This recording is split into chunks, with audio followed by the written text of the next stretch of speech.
Всем привет! Мотоциклы с повышенной проходимостью всегда выглядят странно, имея непропорционально большие колеса, которые, собственно, и позволяют им проезжать там, где их обычные собратья уже сдают. Сегодня вы увидите топ-12 таких внедорожных моделей, некоторые из которых имеют даже полный привод. Начнем с первопроходцев в этом классе компании Suzuki. В начале 70-х они представили внедорожную линейку мотоциклов под названием Van Van, которая состояла из RV50, RV90 и RV125, на которой мы и остановимся. Внедорожность флагмана линейки подчеркивали высоко задранная выхлопная труба и, конечно же, небольшие, но толстые колеса с зубастой резиной, которые сразу же бросались в глаза. С таким арсеналом Suzuki RV125 отлично преодолевал легкое бездорожье, включая неглубокие водные броды. Но больше всего он полюбился покупателям как покоритель пляжа. Благодаря широким колесам песок не доставлял ему никаких проблем. Модель имела простой двухтактный одноцилиндровый 214-кубовый двигатель, который выдавал 11 лошадиных сил и 13 ньютон-метров крутящего момента. При сниженной массе в 114 кг RV125 разгонялся до 100 км в час. Однако к концу 80-х мотоцикл был снят с производства.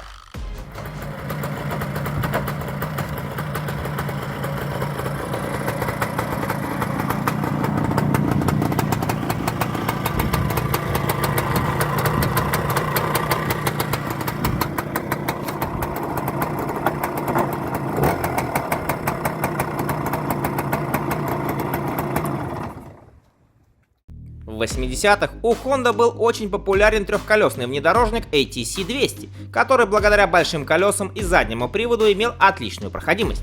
Плюс к этому ATC-200 можно было использовать круглогодично.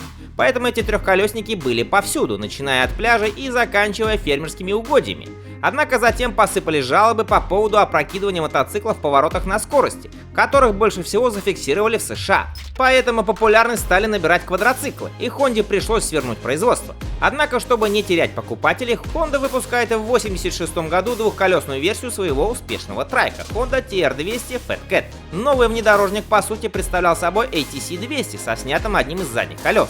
Тот же четырехтактный одноцилиндровый 199-кубовый двигатель с воздушным охлаждением выдавал 13 лошадиных сил. Мотоцикл имел пятиступенчатую коробку передач с автоматическим сцеплением. В сниженном состоянии TR200 весил 127 кг, бак вмещал 7 литров топлива. Однако модель покинула конвейер уже в 1987 году.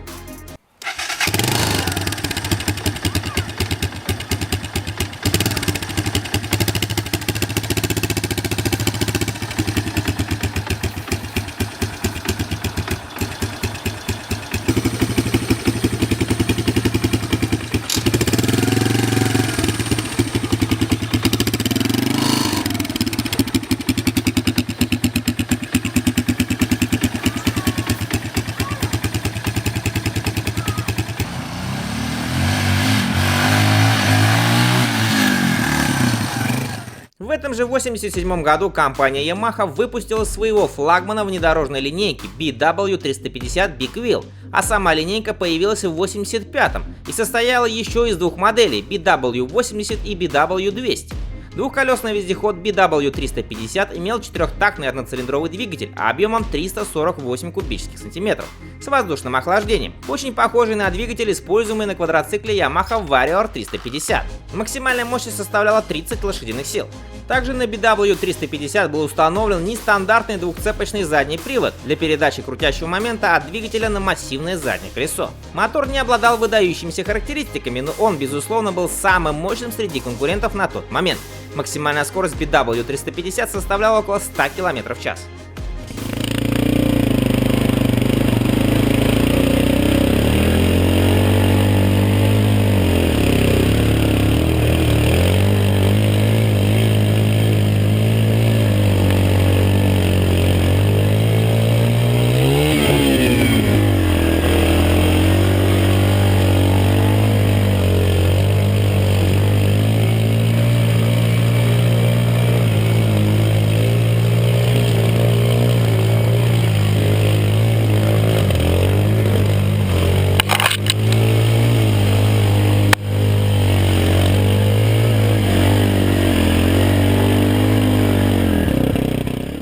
Также в далеком 1987 году началась жизнь самого известного во всем мире мотоцикла с большими колесами – Yamaha TW200. Эта модель оказалась настолько удачной, что ее выпуск без внесения серьезных изменений продолжается до сих пор. Сердцем мотоцикла является одноцилиндровый двигатель воздушного охлаждения, объем которого составляет 196 кубических сантиметров. Он выдает 16 лошадиных сил и 15 ньютон-метров крутящего момента. Мотор оказался настолько превосходным, что изначально планируемая замена системы подачи топлива осталась только на чертежах.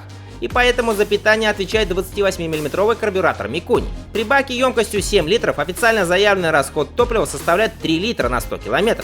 Максимальная скорость 120 км в час. Сниженная масса 128 кг. Yamaha TW200 сейчас продается в США и Канаде по цене в $5000. Также в свое время выпускались дополнительные две версии. Старшая Yamaha TW225, которая сменила TW200 на японском рынке, и младшая чисто европейская версия Yamaha TW125.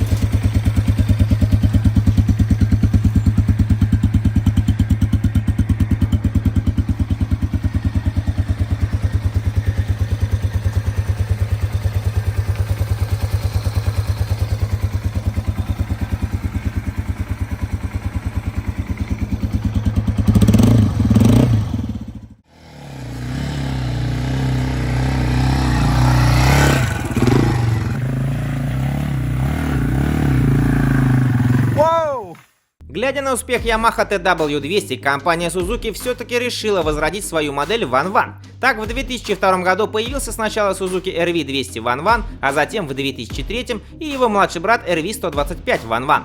Сердцем Suzuki RV200 Van Van является простой одноцилиндровый двухклапанный двигатель воздушного охлаждения объемом 199 кубических сантиметров. Он выдает 16 лошадиных сил и 15 ньютон-метров крутящего момента. Ускорение до разрешенной в городе скорости 50 км в час занимает 5 секунд. Максимальная скорость составляет 110 км в час. В снаряженном состоянии мотоцикл весит 128 кг. Бак вмещает 6,5 литров топлива. В 2007 году появляется инжекторная система питания. Suzuki RV200 Van Van был снят с производства в 2019 году, а RV125 и того раньше, в 2016.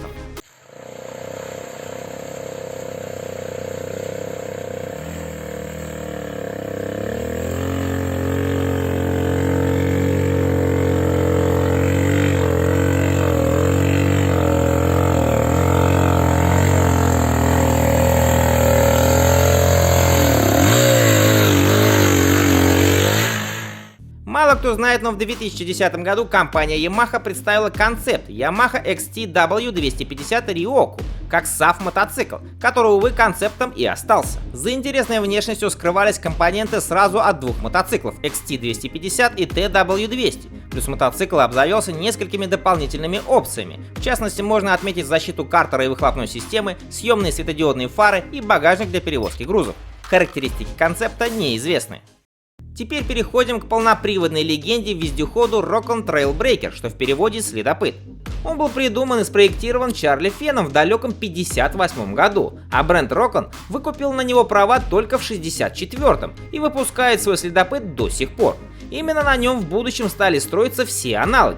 Полный привод Trailbreaker был реализован с помощью приводного вала, который проходит через верхнюю часть трубчатой рамы в район рулевой колонки, где установлен карданный шарнир, который позволяет рулю поворачиваться. А дальше еще один угловой редуктор, от которого спускаются две цепные передачи на переднее колесо. Привод на заднее колесо осуществляется через раздатку и цепь. Из-за полых дисков, которые позволяют вездеходу не тонуть, небольшие дисковые тормоза пришлось расположить непосредственно на промежуточных валах трансмиссии. Благодаря высокому расположению они всегда остаются чистыми. На Rokon Trailbreaker устанавливается 208-кубовый одноцилиндровый четырехтактный двигатель Cochlear, мощность которого составляет 7 лошадиных сил и 12 ньютон-метров крутящего момента, который доступен уже с 3000 оборотов в минуту. Подробный выпуск об этой легенде выходил ранее, кто не смотрел, ссылка в описании.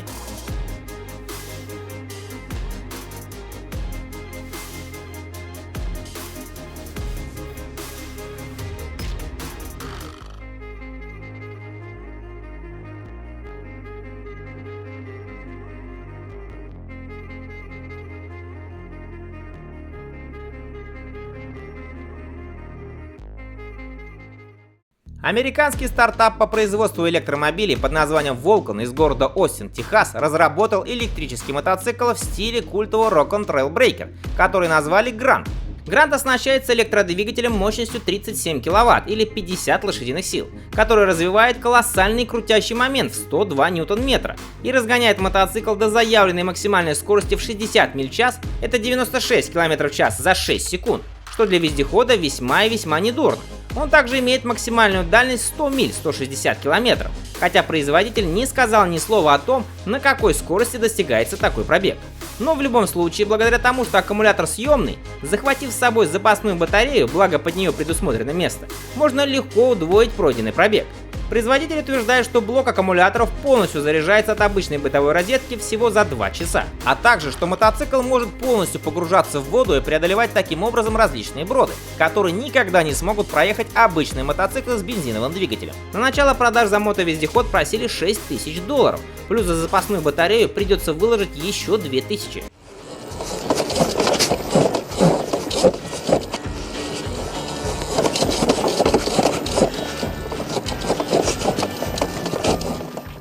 Российский мотовездеход Belt Motors ATV 2х2. В качестве силового агрегата используется двигатель американского производства Avangard 200, оснащенный системой работы на углах до 45 градусов. Моторчик имеет ровную тягу на скоростях от 3 до 45 км в час. Крутящий момент на колесе до 70 Ньютон-метров. Полный привод, в отличие от американца, реализован только цепным приводом. Стоит такой мотовездеход 260 тысяч рублей. На его подобии существуют также мотовездеходы Veles, Archar и Vasюган.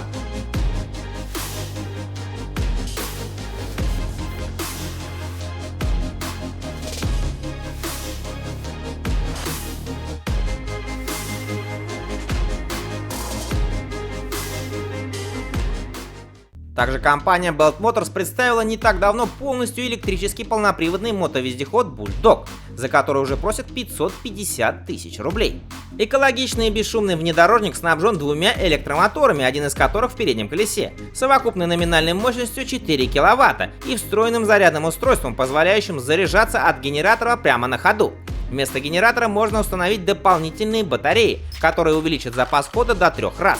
Запас хода на одной батарее от 60 до 90 км в зависимости от условий эксплуатации. Полный заряд батареи от сети осуществляется за 2,5 часа, максимальная скорость 50 км в час.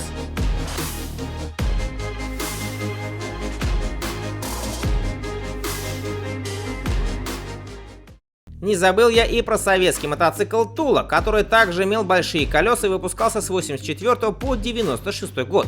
Он оснащался одноцилиндровым двухтактным 200-кубовым двигателем воздушно-принудительного охлаждения. Справа стояла крыльчатка, которая и охлаждала цилиндр. Запускался моторчик электростартером и выдавал 12,5 лошадиных сил. При весе в 129 кг максимальная скорость составляла 90 км в час. Бак вмещал аж 11 литров топлива.